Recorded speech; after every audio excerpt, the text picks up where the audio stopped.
I'll quote my favorite one next, which is Frederick Douglass. He gave a speech on July 5th, 1852. He was invited to speak in celebration of the 4th of July.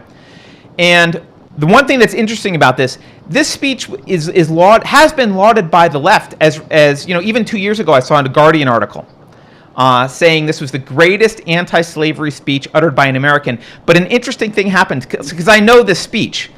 And I just went to find the text of it online, and I found this Guardian article, and Ibram Kendi, do you know Ibram X. Kendi, Carrie? Do you know the name? Ibram X Kendi is one of what I call the high priests and priestesses of SJW ideology, of the woke cult. You will start to see in Ibram X Kendi, you will start to see that name a lot. When people send out the book list, donation book list, right alongside Robin DiAngelo, names like that.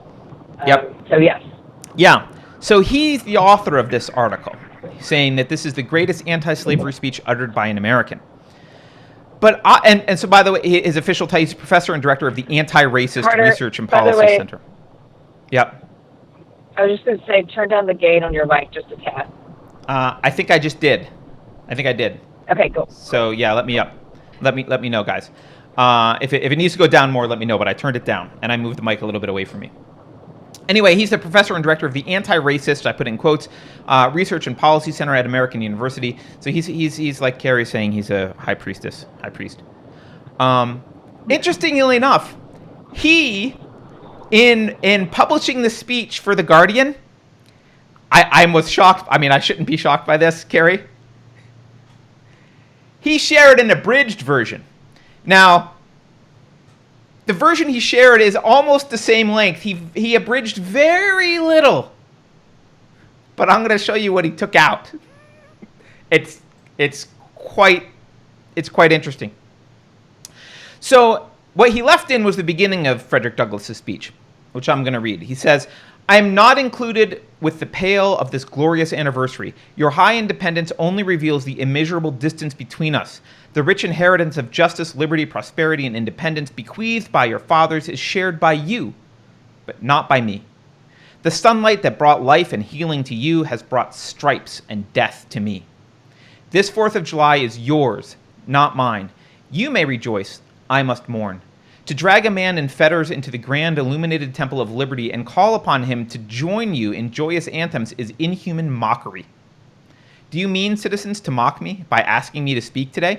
So he starts with a very strong challenge, and of course, that's included in the abridged version.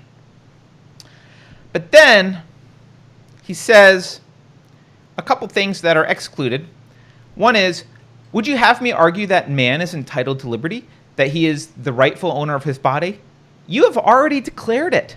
So again, now he starts transitioning to, I'm going to appeal to the founding documents and the principles upon which this nation was built.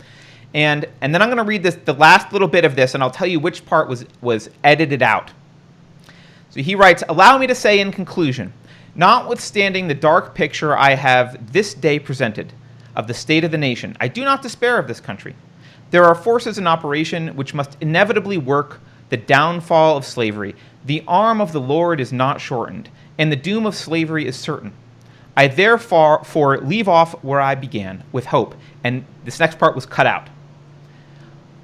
"While drawing encouragement from the Declaration of Independence, the great principles it contains, and the genius of American institutions, my spirit is also cheered by the obvious tendencies of the age." He's explicitly calling out the Declaration of Independence and saying that American institutions are genius. His argument is the principles are sound, the principles are just and honorable. You're not living up to your principles. Consistently apply the principles that are codified in the Declaration of Independence, and that will lead you to have to free the slaves and treat all men equally. So the last one I want to read is William Lloyd Garrison. He was the most prominent abolitionist in the U.S. by 1854. And I'm going to read just a couple excerpts from him as well. He says, this is right off the bat, very first thing out of his mouth for his speech. "Let me define my positions, and at the same time challenge anyone to show wherein they are untenable. So, by the way, what's interesting about this is he's starting off with this assumption of free speech. I'm going to say my thing, and anyone can challenge me if what I'm saying is untenable, i.e., illogical, irrational. Let's appeal to reason and have freedom of speech. So that's just the assumption. He says, I am a believer in that portion of the Declaration of American Independence in which it is set forth as among self-evident truths that all men are created equal, that they are endowed by their Creator with certain inalienable rights, that among these are life, liberty, and the pursuit of happiness. Hence, I am an abolitionist. Hence, I cannot but regard oppression in every form, and most of all that which turns a man into a thing, with indignation and abhorrence. So right off the bat, appealing to the Declaration of Independence and the ideas that are the foundation of it. And then he goes on to later say, convince me that one man may rightfully make another man his slave, and I will no longer subscribe to the Declaration of Independence.